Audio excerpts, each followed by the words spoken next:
오늘도 옆에분들과 인사 나누겠습니다. 참 잘 오셨습니다. 은혜 받읍시다. 미국 로스앤젤레스에서 어느 집회에서 있었던 일이라고 합니다.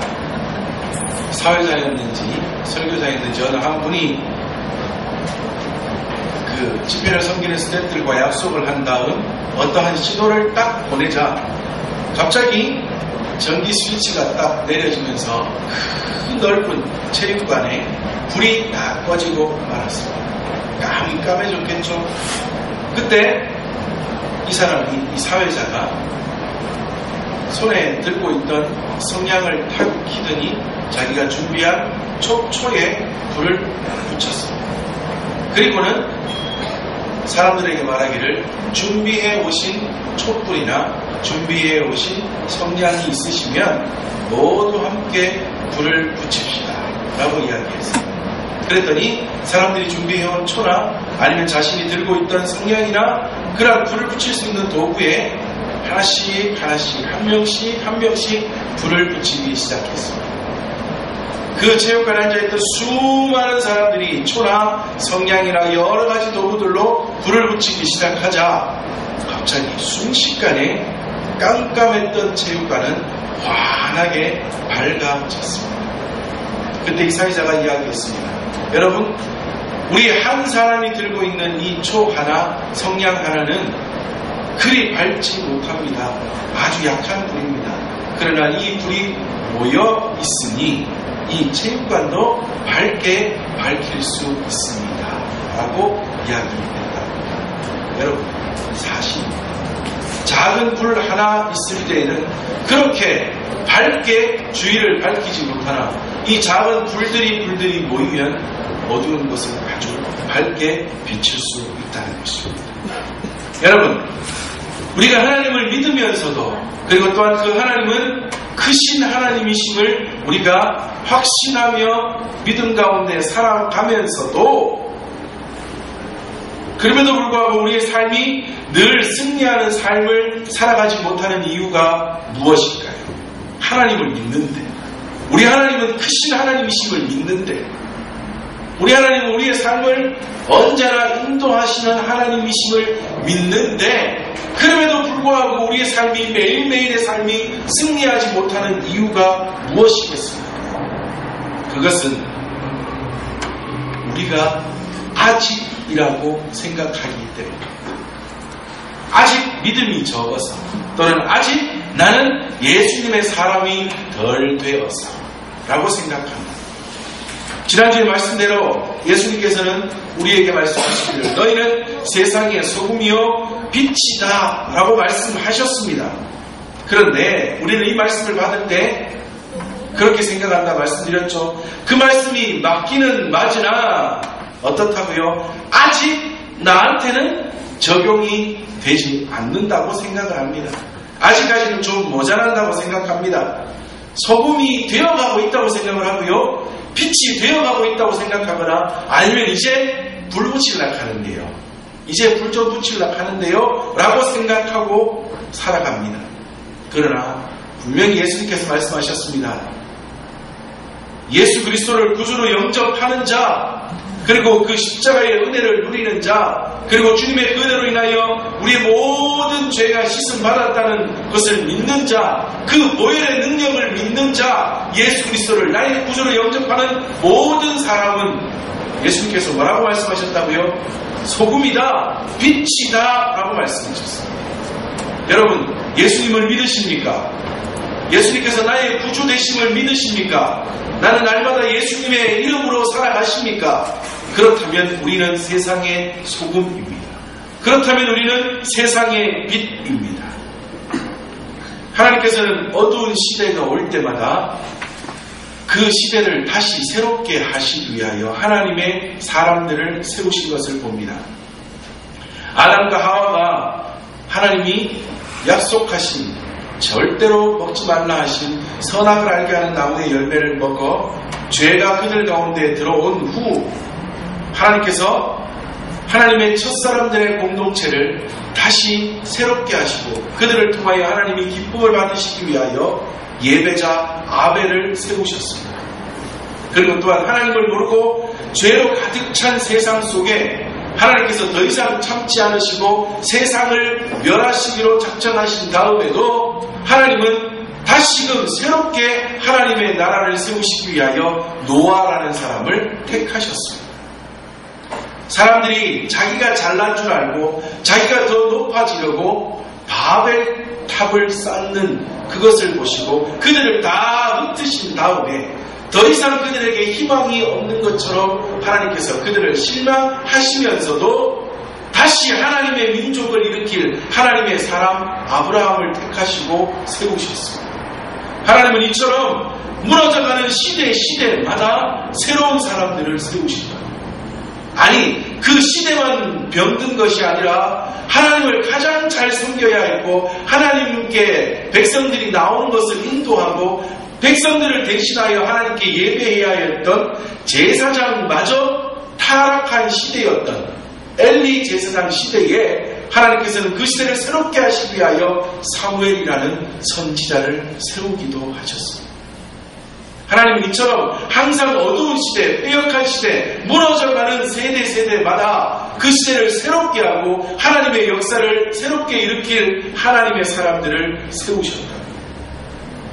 그런데 여러분, 그렇게 하나님께로부터 세움을 받았던 그 사람들, 우리가 성경에 나오는 인물이니 아벨, 아브라함, 노아, 사무엘, 시작으로 넘어와서는 우리가 가장 좋아하는 사도 바울이라는 이름을 부를 때마다 우리는 그 앞에서 좀 주눅이 드는 게 사실입니다. 왜냐하면 그들은 굉장히 위대해 보이기 때문에, 그들은 굉장히 커 보이기 때문에, 그들은 대단히 믿음이 좋은 사람처럼 보이기 때문에 우리는 그들 앞에 설 때마다 우리가 너무나 작아 보입니다. 그런데 여러분 아십니까? 그들 역시 평범했던 사람이요, 별 볼 일 없었던 사람이요, 나약했던 사람들이었다. 아벨도요, 그저 할 수 있는 일이라고는 뭐밖에 없었어요. 농사지, 양 키우고 그것을 통하여 하나님 앞에 예배하는 것밖에 할 줄 몰랐던 사람이에요.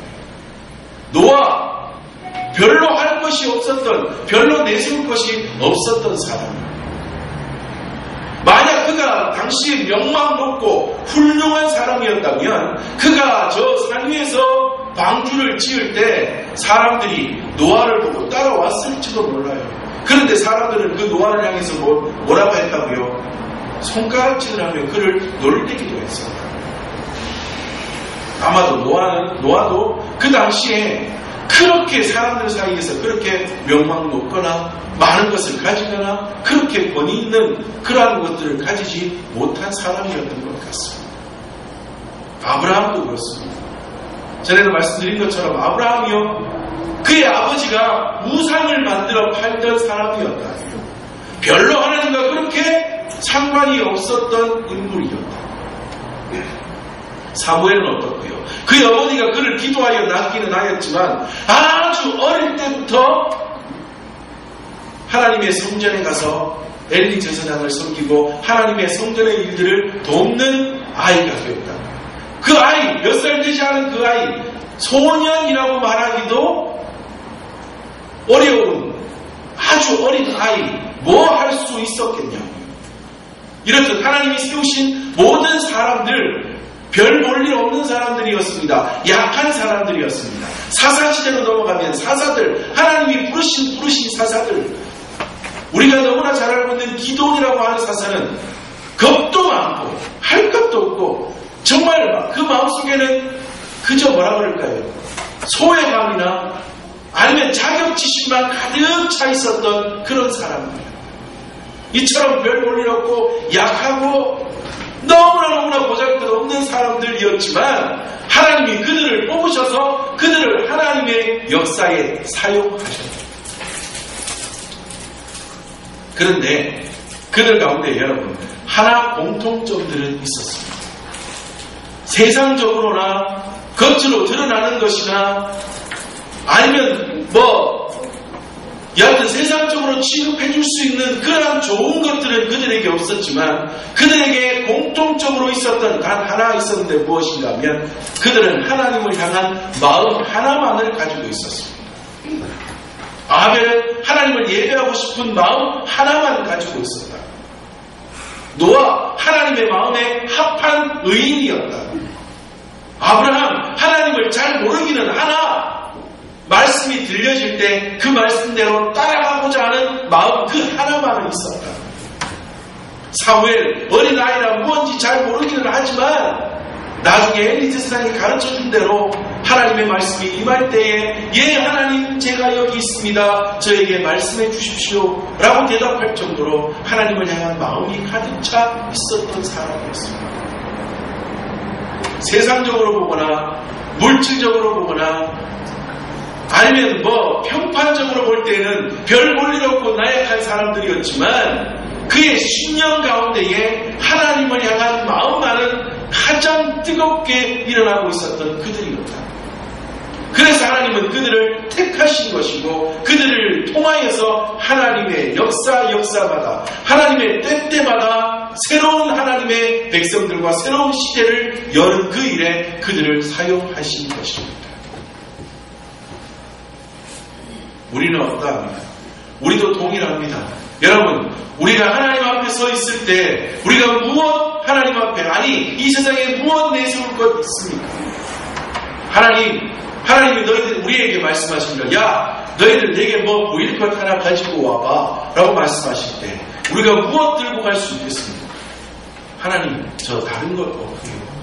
하나님을 향한 이 마음 하나밖에 없습니다.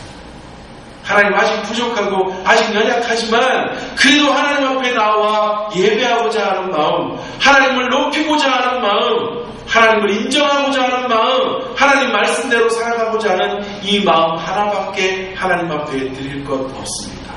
하고 하나님 앞에 드리면 하나님께서 우리를 사용하셔서 이 위대한 인물들처럼 우리도 이 하나님의 역사 가운데 주인공으로 우리를 삼아주시고 사용하여 주실 것을 믿습니다. 여러분, 우리는 세상의 소금입니다. 우리는 세상의 빛입니다.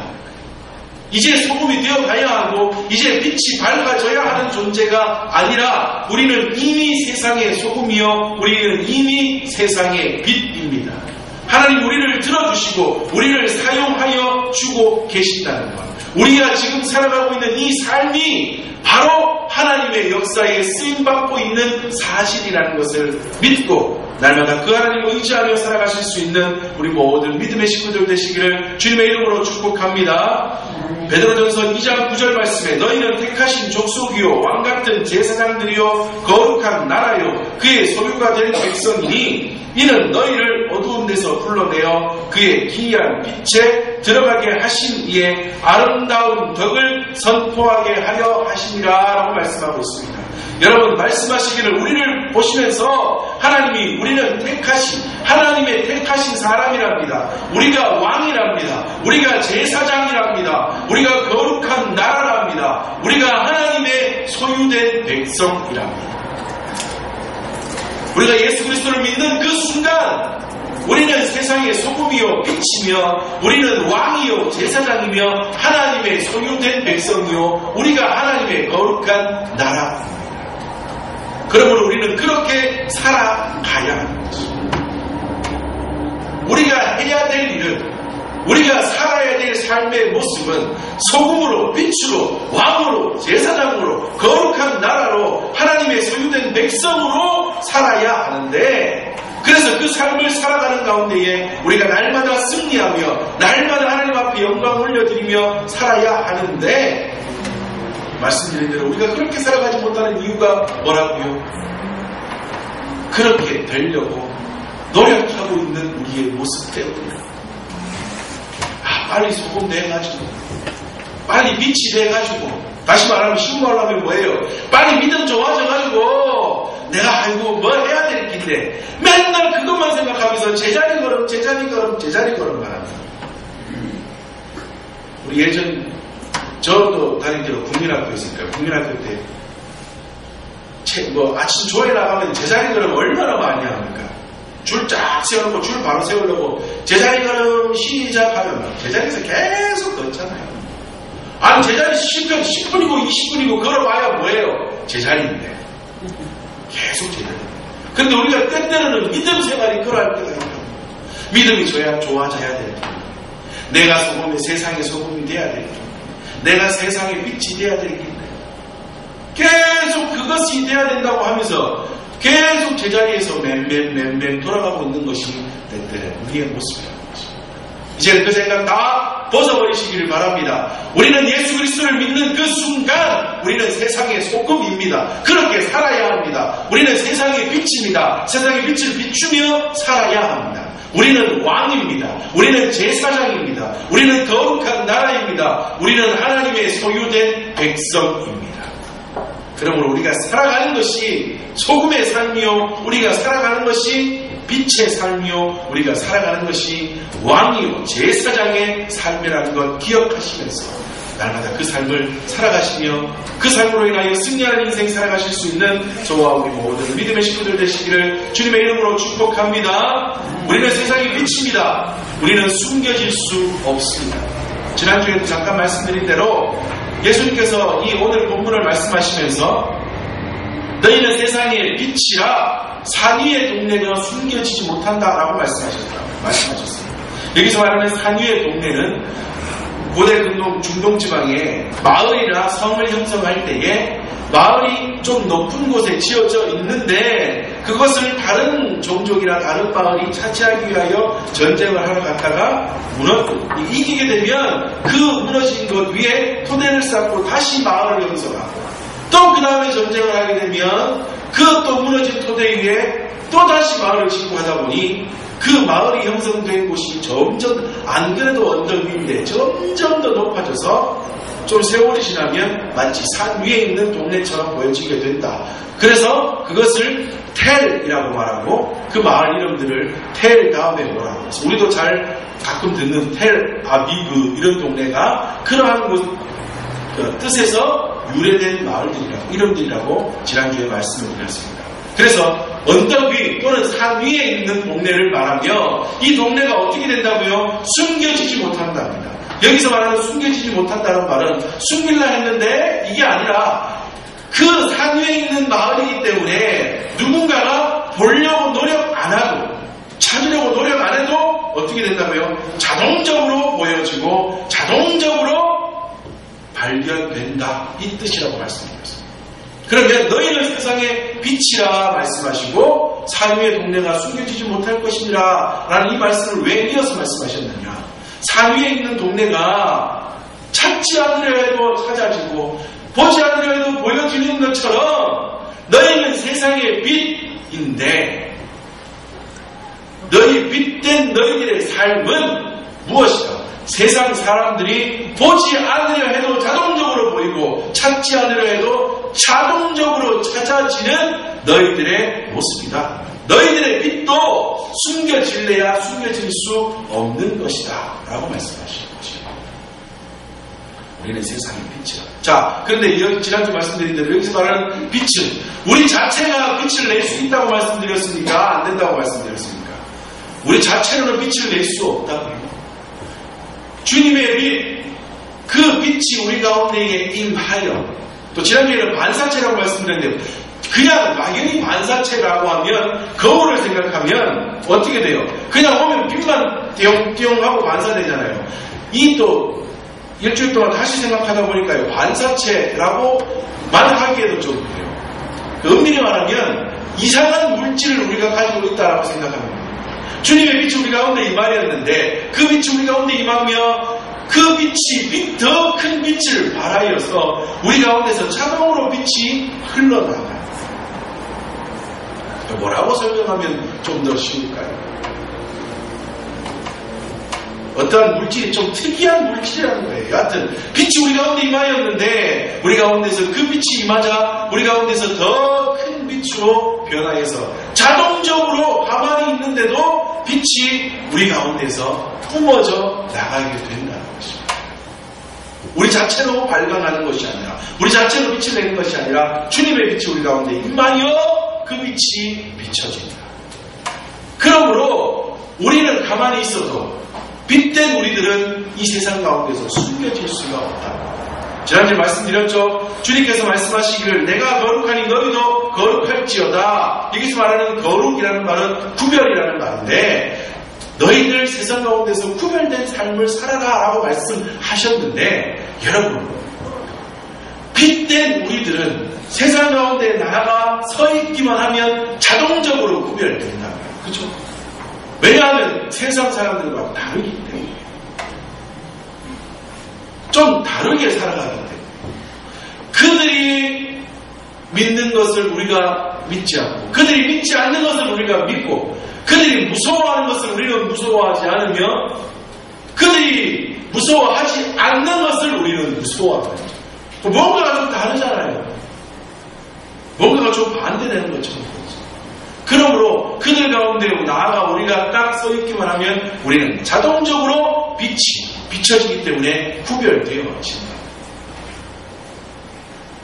여러분, 지난주에도 잠깐 말씀드린 대로 이 세상 사람들이 이 많은 종교들 중에, 많은 종교인들 중에 특히 왜 우리 기독교인들이 무언가를 잘못하면 그렇게 더 눈에 불을 켜고 그것을 파헤치려고 드는지 아십니까?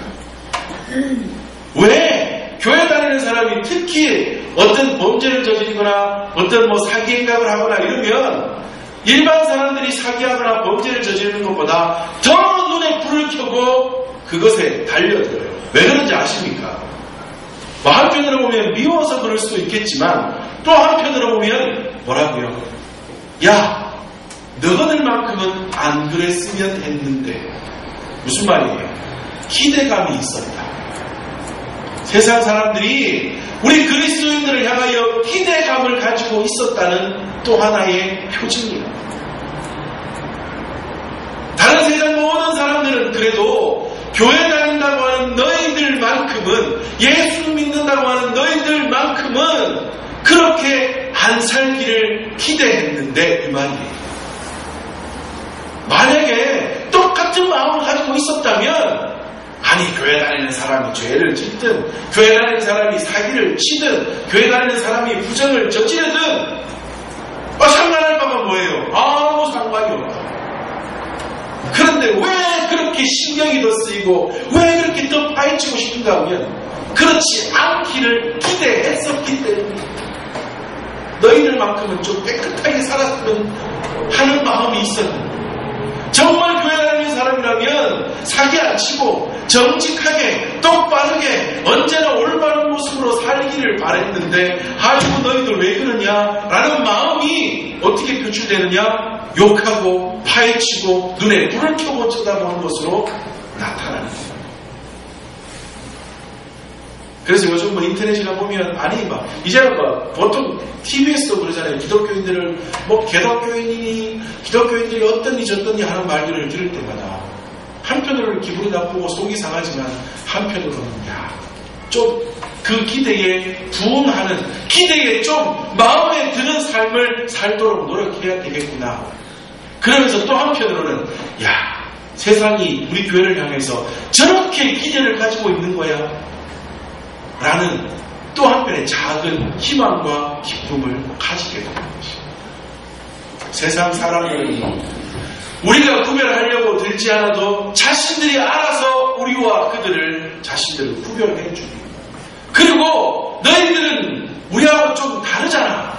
그러니 좀 다르게 살아. 너희들이 이 세상을 바르게 바꿔줘 하며 기대하며 살아가야 됩니다.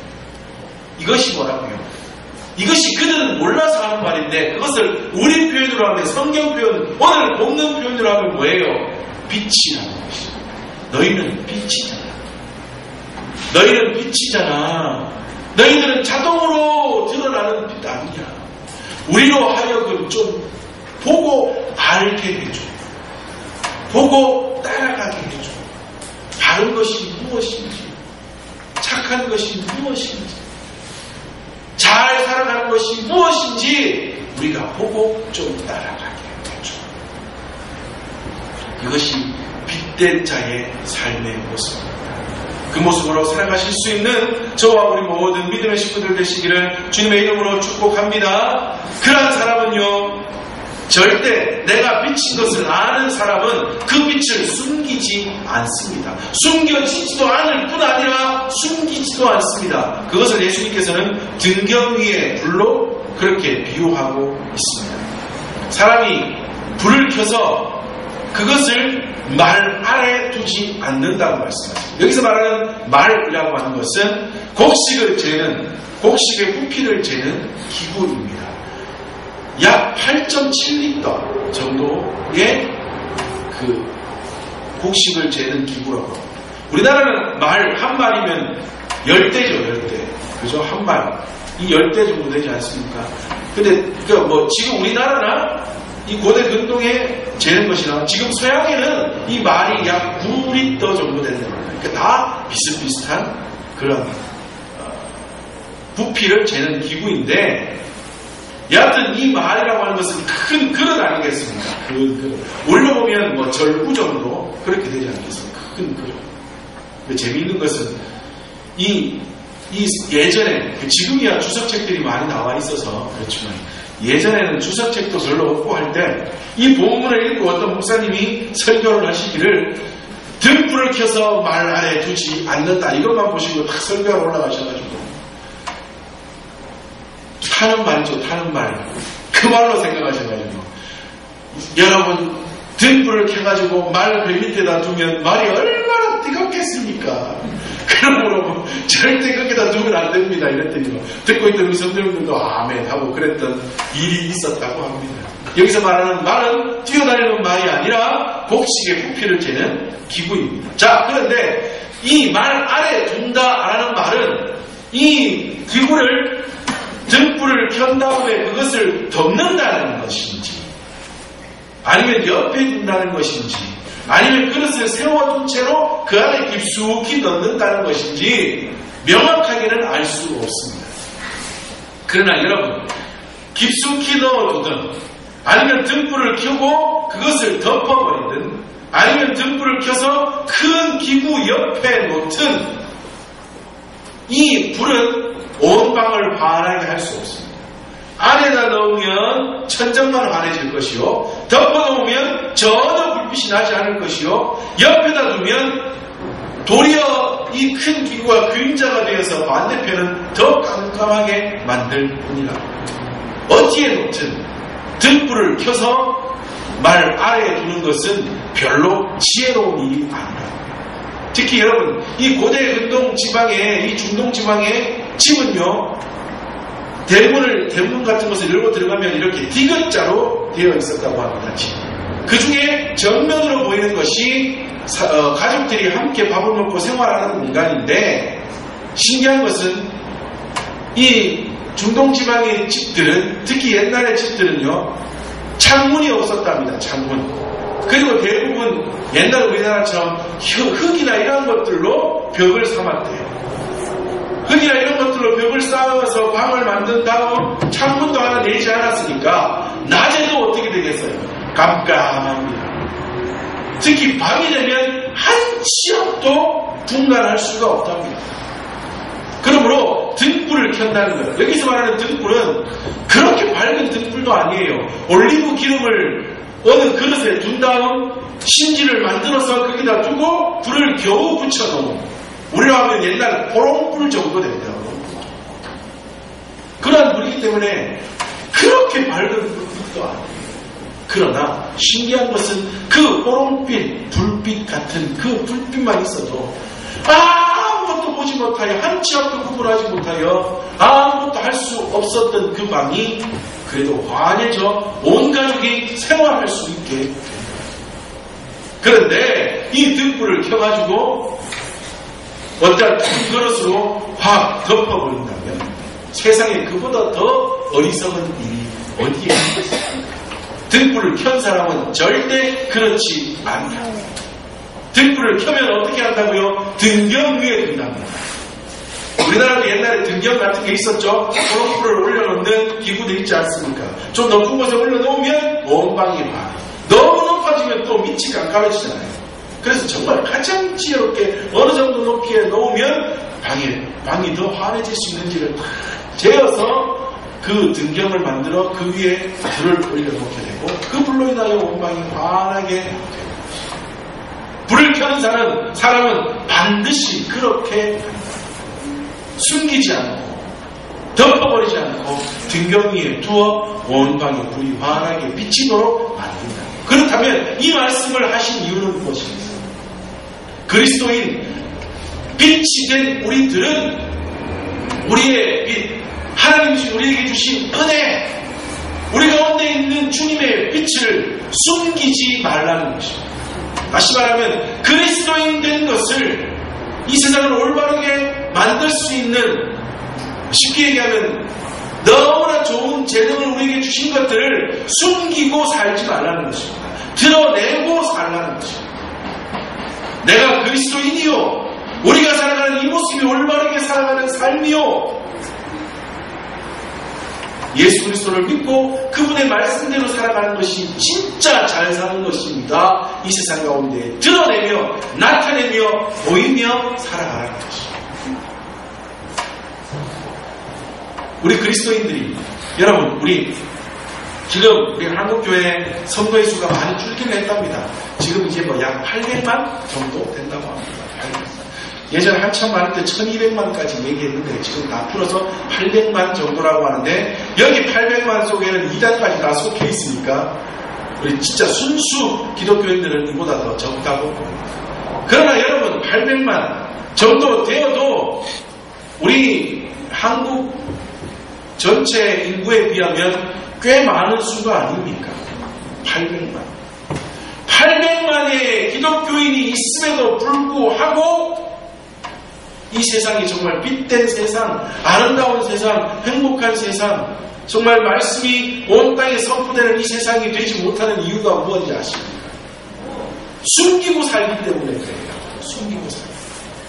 빛인데, 그리스도의 빛인데, 너희는 세상의 빛이요 라고 말씀하신 우리는 빛인데, 우리가 교회에 나오면 빛이고, 예배 드릴 때에는 빛이고, 세상에 나갈 때는 어떻게 해요? 숨기고 나간다.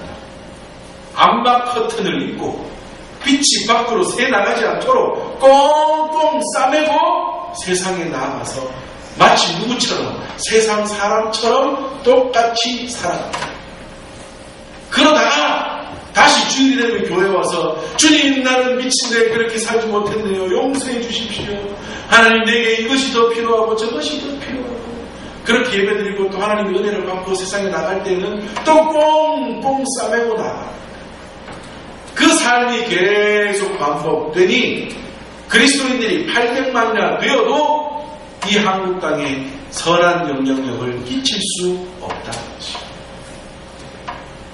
조금 부족해도, 조금 삐걱거려도 나는 그리스도의 빛이요 드러내고, 되도록이면 정직하게, 되도록이면 말씀대로, 되도록이면 하나님의 뜻대로 살아가고자 매일매일 열심히 그렇게 살아가면 우리의 빛이 비추어져 어두운 곳이 점점 밝아져, 점점 영향이 미추어져서 우리를 통하여서, 그 그리스도인들의 삶을 통하여서 정말 주님의 빛, 진리의 빛이 온 땅 가운데 펼쳐지게 될 것입니다. 우리가 그렇게 살아가지 못합니다. 여러분, 등대가 있습니다. 그 등대는 뭐 하라고 세웠어요? 저 멀리 망망대해 바다에서 갑자기 기계 고장이 나서 어디로 가야 할지 모르는 배들에게 뭐 하기 위해서? 이 불빛을 보고 와라, 여기에 육지가 있다, 따라오게 하기 위하여서 등대가 필요한 것입니다. 그런데 아주 좋은 램프를 달아서 아주 밝은 빛을 비추는 등대가 있는데, 누가 가가지고는 야, 이거 불 아깝다, 꺼버린다는 거지. 아니면 불이 잘 비추고 있는데 그 앞에 가서 불을 막아버리면 배들은 올 수 있겠습니까? 비춰야지 보고 따라온다. 우리는 세상의 빛, 우리는 세상 가운데 나아가 그리스도의 빛, 우리 가운데 있는 주님의 빛을 비추며 살아가야 합니다. 이것이 무엇인가 하면 예수님께서 마지막으로 말씀하신 너희의 착한 행실을 보고 사람들이 하나님께 영광을 돌리게 하라는 것입니다. 여러분, 또 하나, 우리가 그렇다면 왜 빛을 비추며 그렇게 당당히 살아가지 못하는지 아십니까? 그것이 좀 대단한 거라고 합니다. 빛을 비추는 삶이 무엇으로 한다고요? 뭔가 좀 거창하고 대단해야 된다고 착각을 합니다. 그런데 말씀드렸죠? 여기서 말하는 착한 행실은 뭐라고요? 막 당연한 행동, 우리가 누구나 인정할 수 있는 삶, 그것이 주님께서 말씀하신 착한 행동. 거창한 거 아닙니다. 주님께서 우리에게 너희가 빛이다, 세상의 빛이다, 나가서 빛을 전해라 말씀하실 때 요구하시는 것이 거창한 것 아니라고요. 대단한 것 아니라고요.